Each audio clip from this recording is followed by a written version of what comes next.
I've been always wanting to cook ramen, but I kind of feel like it's very hard to do. So when I saw this in Tesco, I'm like, oh, it gave me an idea. It's like it's there already. You just have to boil it and put the noodles and all the ingredients. So we'll see if it tastes good. So I have all the ingredients here. So we have the pak choy, or we call it pechay back in the Philippines, and we have some eggs, shiitake mushroom, chicken, which I marinated with some spice and some salt and pepper.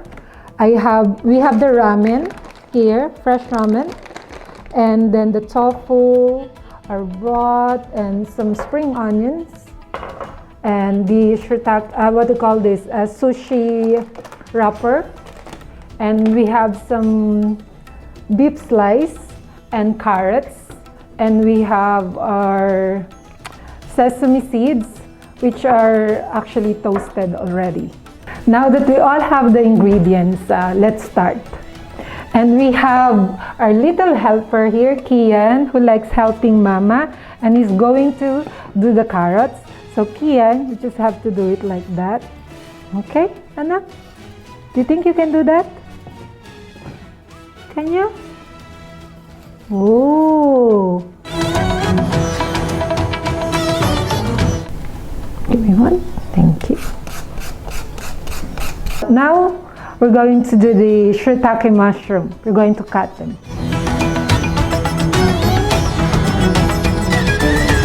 So I actually bought 2 packs, but it's actually plenty. But we're going to stir fry them, and we can use it for some other stuff. You'll see it later. Now, after cutting our vegetables, we're going to grill our meat. We have our beef slice here and the chicken that I marinated earlier. And we're going to use this Immerflex grill.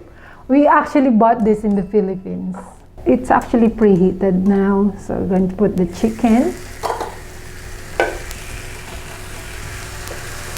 And are you going to watch this for me, Kian? Yes. Oh, very good. And we're going to put the beef.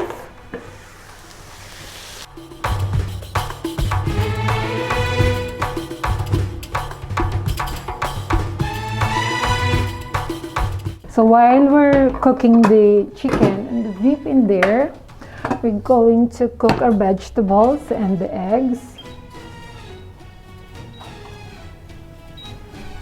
Okay, so we have the eggs, and I'm going to put this ramen broth here.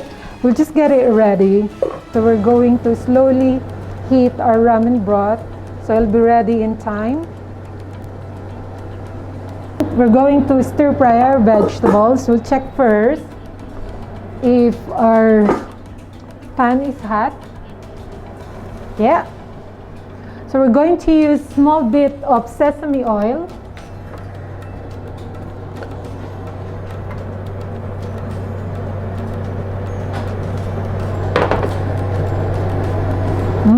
I love the smell of sesame oil.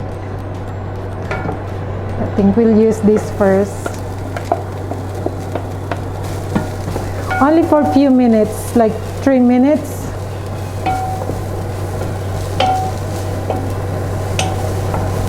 This is our shredded carrots. I think it's ready.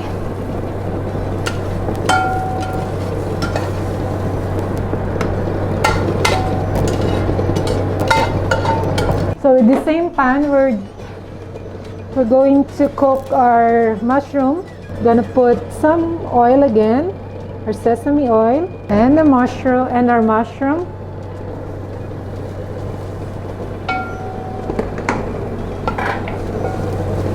I love mushroom, and even the kids love mushroom. And you can see our eggs is boiling, so I'm just going to lower the heat there. We'll leave it for like 5 more minutes.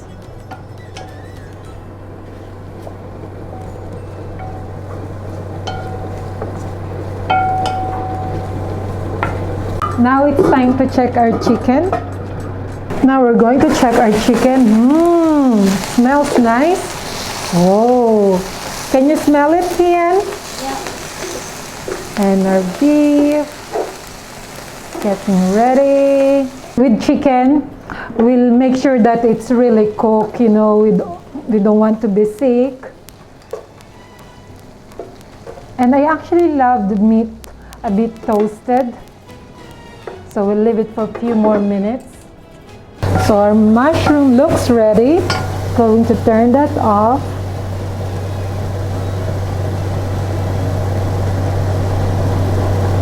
And our egg is ready. We might ask Ian to take off the shell of the eggs. Smells nice. So another ingredient is our ramen noodles. And you can actually use it for stir fry or soup, but today we're going to use it for soup or noodles or ramen soup. I'm sorry. So I have 4 packs here. So I think it will be enough for the 5 of us because the kids love it as well. And according to the instruction, we have to boil it for 2 to 3 minutes and then rinse with cold water. While waiting for our water to boil, we're going to get our eggs ready. So how are you, Kian? And oh, look, you're doing well. Ah! Oh, you cracked the egg. Now look. Yep, he cracked the egg. So who's going to have this one? Who's going to have? Nobody.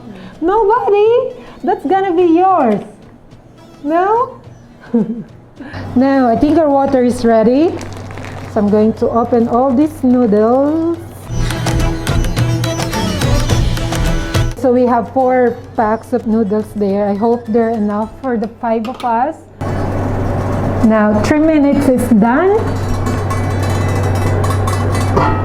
So we're going to transfer this on this cold water. We're going to transfer it on this cold water so they won't stick together. I actually love this bowl because it has a strainer. Look, it's very handy when you're washing your fruits and vegetables, or when I'm cooking rice as well. It's very handy. We're actually almost done. And yeah, the beef are ready as well. I'm going to transfer them. Smells really nice. Can't wait. I'm sure the boys will love them.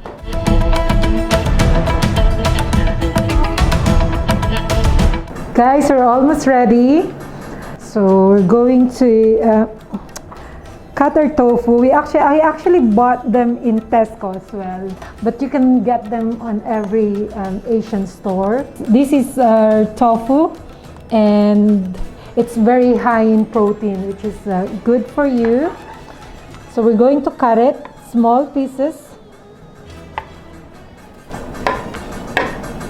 It's very soft. All the ingredients are here except for our soup.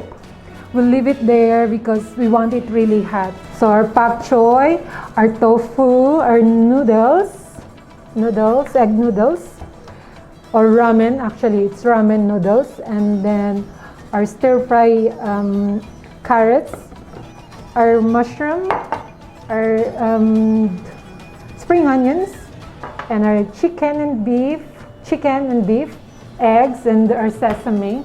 As you notice, guys, I didn't stir fry the pak choy because it's very easy to cook anyway. So the hot water will cook that later when we put it.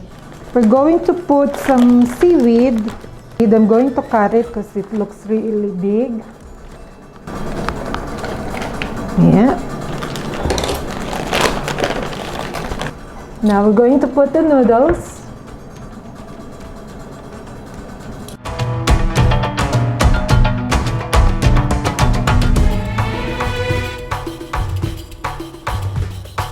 We're getting there. Nearly there. Are you excited, Kian? Yeah. Yes. Now next, the chicken and the eggs or beef. Actually, I think I'll just mix them all together. We're going to cut the eggs. They're nicely done. And we're going to cut the chicken. And I'm going to cut them small pieces, so it'll be easy to to bite. Now, I think they're nicely done. Okay. So guys, just make sure when you're cooking the chicken, it's well cooked. You don't want to get salmonella. Now, gotta put some beef. Starting to look really nice with all the colors. Make sure when you're plating, it's alternate. So, like for example, yung carrots nyo, and then the chicken, and the beef, the tofu, they're all alternating para maganda yung design niya. Because I'm sure guys, if it looks better in your eyes, it tastes better. Now is our soup. So we'll see. We're going to put some more on every. No. Okay, so that's our soup. It's really hot, guys. Just dividing the soup. Okay. There you go. And put some spring onion, just for garnish. And it actually tastes nice as well. There you go.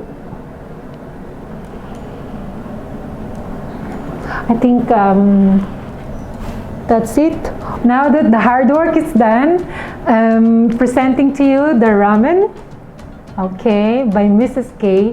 And we'll see now if the boys will love it. Okay. Now guys, time to eat!